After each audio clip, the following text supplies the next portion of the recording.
Liam's voice echoed through the grand hall of my penthouse, weaving a beautiful lie about our family's legacy for the cameras.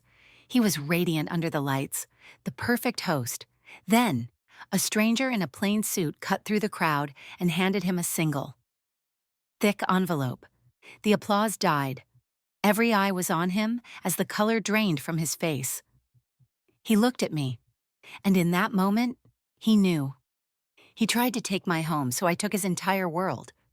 Before we dive into today's story, take a moment to let us know where you're watching from. We love seeing how our stories bring people together from all over the world. Your comments create a community where storytelling thrives, and we're so grateful to have you here. If you haven't already, be sure to hit that subscribe button and turn on notifications so you never miss a moment. Now, settle in, get comfortable, and prepare for a journey that will keep you hooked from start to finish. Let's get started. My name is Ava, and I build things. Not just buildings that scrape the Miami sky, but entire worlds contained within glass and steel, spaces designed to hold lives, dreams, and futures, the airy. My penthouse, overlooking the turquoise expanse of the Atlantic, was supposed to be the pinnacle of that work, a testament to a life built from blueprints and sheer force of will. But that evening, during the pre-gala for the annual charity auction I was hosting, it felt less like a sanctuary and more like a beautifully constructed stage for a play I no longer had a part in. The party was in full swing, a symphony of clinking crystal and muted conversations. Miami's elite drifted through my living space, their expensive perfumes mingling with the salty air from the open terrace doors. My husband, Liam, moved among them with an easy grace I once found charming, but now recognized as practiced performance. His smile was as flawless as the tailored suit he wore, a perfect accessory for his role.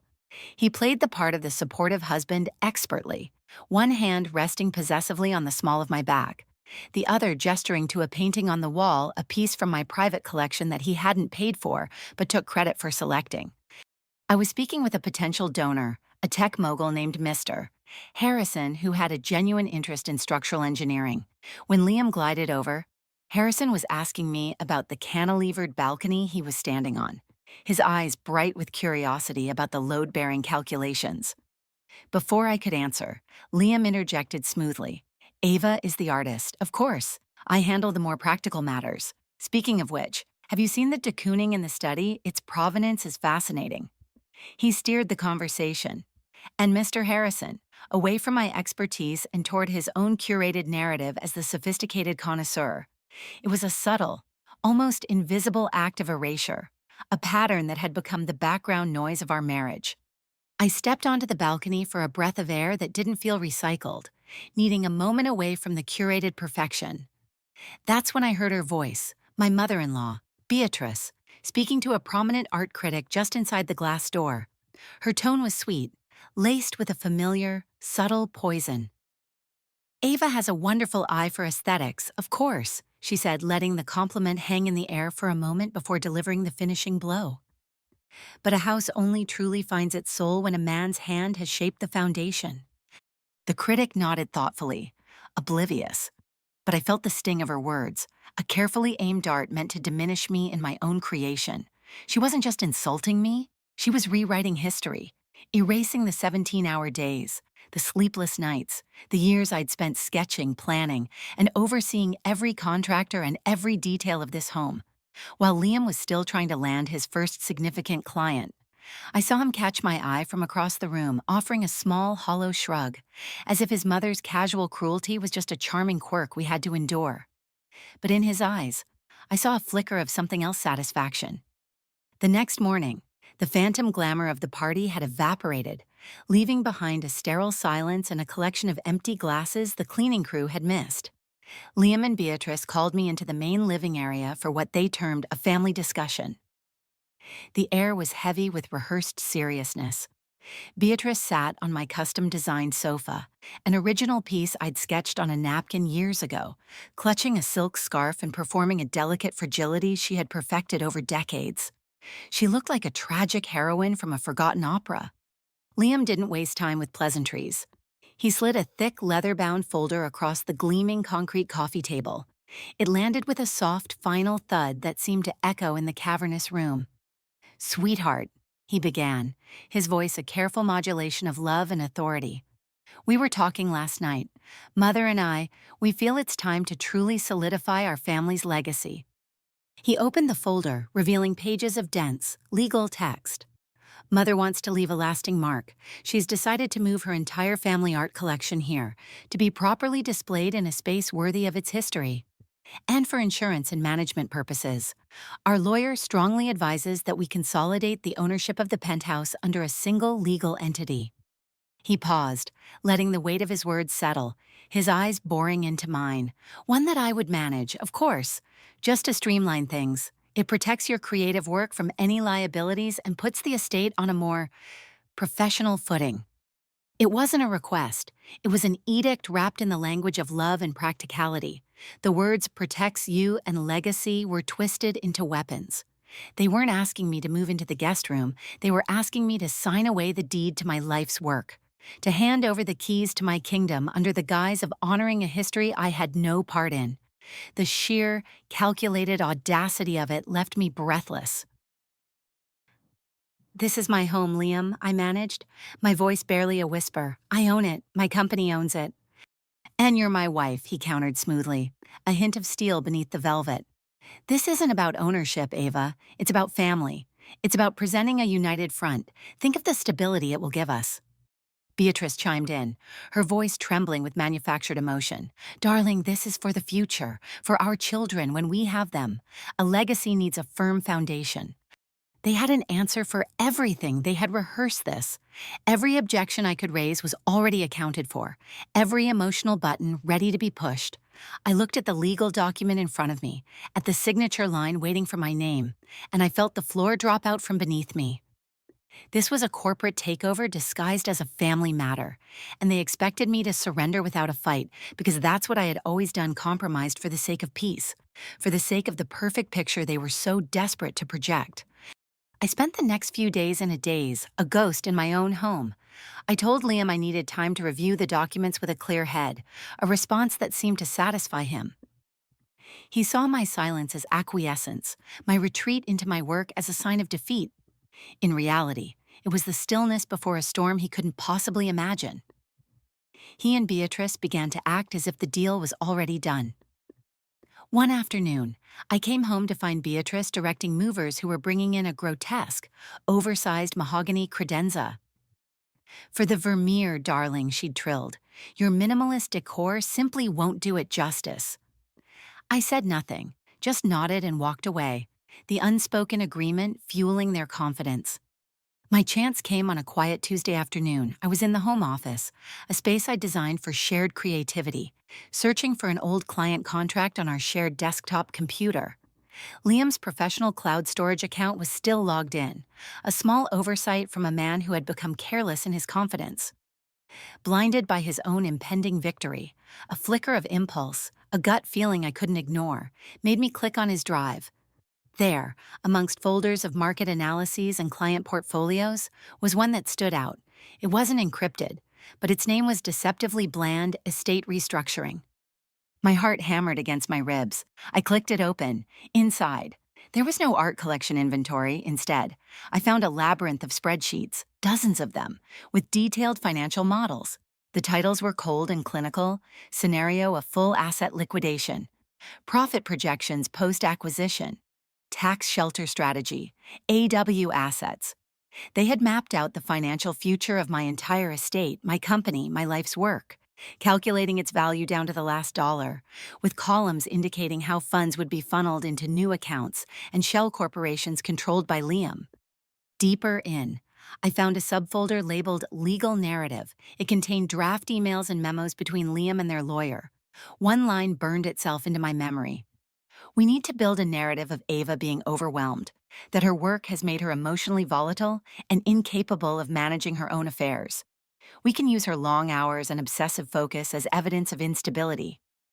They weren't just trying to take my home, they were planning to dismantle my reputation, to paint me as the crazy, hysterical artist, all to justify their greed. The final file was a list of art galleries and auction houses they had already contacted, not to display Beatrice's collection, but to get a valuation on mine. I sat there, the glow of the screen illuminating the cold, hard truth. I methodically copied every file, every spreadsheet, every email onto a hidden encrypted thumb drive. My hands didn't shake, my vision was perfectly clear.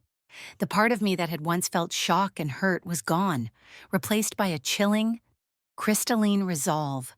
The love I felt for my husband had curdled into something foreign and hard. They had mistaken my kindness for weakness. It was a mistake they would soon learn to regret. That evening, I made two discreet phone calls. The first was to a forensic accountant named Eleanor Vance.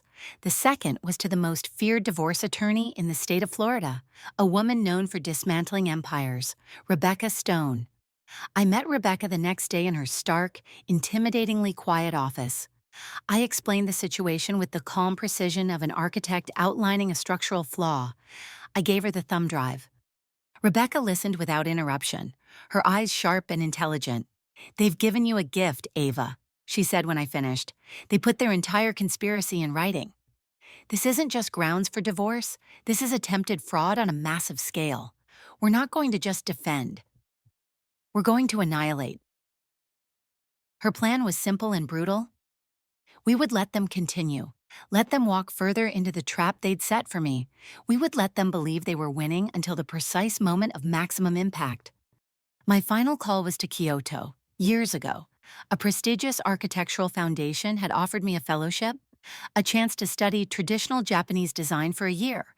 I had turned it down. Liam had convinced me that our life was here, that we were building something special together. He'd held me in his arms and told me he couldn't imagine this home without me. I now knew he was already planning for it. I dialed the number from memory. When the director answered, I accepted the offer, my voice even and steady. My escape route was secured. For the next 2 weeks, I played the part of the defeated wife. It was the most difficult performance of my life. I had to sit at dinner and listen to Beatrice discuss which of my paintings she would sell first. I had to endure Liam's touch, his condescending reassurances that he was taking care of everything for us. Each lie, each moment of feigned affection, was a fresh layer of ice around my heart. The forensic accountant called with the final piece of the puzzle. Liam had already made a small transfer from a joint account to one of his new shell corporations, a test run. He had crossed the line from conspiracy to active crime. The night of the charity auction arrived. The area was filled once again, but this time, the atmosphere was electric with anticipation. It was the social event of the season, and Liam and Beatrice were at its center, basking in the reflected glory of my success. I wore a simple black dress, a stark contrast to Beatrice's glittering gown, content to be a shadow in the background. I saw them watching me, their expressions a mixture of pity and triumph. They thought this was their coronation. The auction was a resounding success. As the final item was sold, Liam stepped onto the small stage set up in the main hall to give the closing remarks. He beamed at the crowd, the picture of the magnanimous host. He spoke eloquently about philanthropy, about community, about the importance of family. He placed a hand over his heart as he mentioned my incredible wife, Ava, and the unwavering support she provided. The hypocrisy was breathtaking. He was in the middle of a sentence about our family's commitment to the arts, a legacy we intend to secure for generations to come. When it happened, a man in a simple, well-tailored suit made his way through the hushed crowd. He wasn't a guest. He moved with a quiet purpose that drew every eye. He walked directly to the stage, stopping at the steps, and waited for Liam to finish his sentence. Liam faltered, confused by the interruption. The man didn't say a word. He simply extended his hand, holding a thick, pristine white envelope. He was a process server in that single, silent gesture. The entire room understood that the performance was over. Liam stared at the envelope as if it were a snake. The cameras from the society pages, which had been flashing moments before, were now held steady, capturing every nuance of his unraveling. He took the envelope. The applause that had been building died in an instant, replaced by a wave of whispers. As he broke the seal, his face went from confusion to disbelief, then to sheer, unadulterated panic. He looked up, his eyes desperately searching the crowd until they found mine. I stood perfectly still near the back, my expression unreadable. In that moment, he knew that I knew everything. The envelope contained the first volley in a war he never knew. I was willing to fight an emergency petition to freeze all our joint and suspected assets. Backed by the forensic accountant's damning report, a formal notice of my intent to file for divorce on the grounds of financial fraud and conspiracy, and a cease and desist letter from my attorney so severe it practically smoked. It was all there, in black and white, delivered on the biggest stage of his life. Beatrice, seeing the look on his face, let out a small, strangled gasp before slumping against a nearby column, her hand clutching her pearls. The room erupted into chaos. Liam stood frozen on the stage, the papers trembling in his hand. His perfectly constructed world had been demolished in less than 60 seconds. His business associates were already backing away, phones suddenly in hand, while all eyes were on him and his collapsing mother. I turned and walked toward the private elevator. I didn't run. I didn't look back. I carried nothing but a small clutch containing my passport and my phone. My departure was as quiet and deliberate as my entire plan had been. The heavy doors slid shut, sealing me away from the wreckage, the sound of my life being torn down so that I could finally build a new one. My friend Sarah texted me a moment later. Chaos. Absolute chaos. They look like they've seen a ghost. Your ghost. A year later, I was standing in the serene quiet of the Ryoanji Garden in Kyoto. The world of Miami galas and high-stakes real estate felt like a lifetime away. The frantic energy of that city had been replaced by the measured calm of raked stones and ancient moss. I was no longer building skyscrapers. I was guiding a small group of architectural students, speaking to them about the concept of wabi-sabi, the art of finding beauty in imperfection and impermanence. My life had become smaller, quieter, and infinitely more meaningful. News from my old life reached me in filtered, infrequent updates from Rebecca. The legal battle had been swift and brutal. Faced with irrefutable evidence, Liam and Beatrice had no defense. The court had sided with me on every count. They were forced to sell everything. Beatrice's supposed collection turned out to be mostly fakes and heavily leveraged pieces to cover the massive legal fees and the settlement dictated by the court. The area itself was sold in a fire sale, its value tarnished by the scandal that had unfolded within its walls. I saw an article about it online once, with a headline about the cursed Penthouse. Liam avoided jail time by cooperating, but his reputation was destroyed. No one in finance would touch him. He was a pariah, a cautionary tale whispered at country clubs. Beatrice retreated from society, her legacy not one of art and culture, but of greed and public disgrace. They had tried to take everything from me, and in doing so, had lost everything themselves. They were adrift, their gilded cage dismantled, with nowhere left to go. As I finished my lecture, a student asked me what I considered my greatest work. I didn't think of the airy or the award-winning buildings that carried my name. I thought of the quiet life I had built here, from the ashes of the old one. I thought of the peace I felt waking up to the sound of a temple bell instead of the gnawing anxiety of a toxic marriage. Letting go, I answered, a small smile touching my lips. The most difficult and beautiful structure you can ever build is an unburdened life. They had wanted my penthouse, a monument of glass and steel, but I had taken back something far more valuable: my freedom, my peace, and my name. And that was everything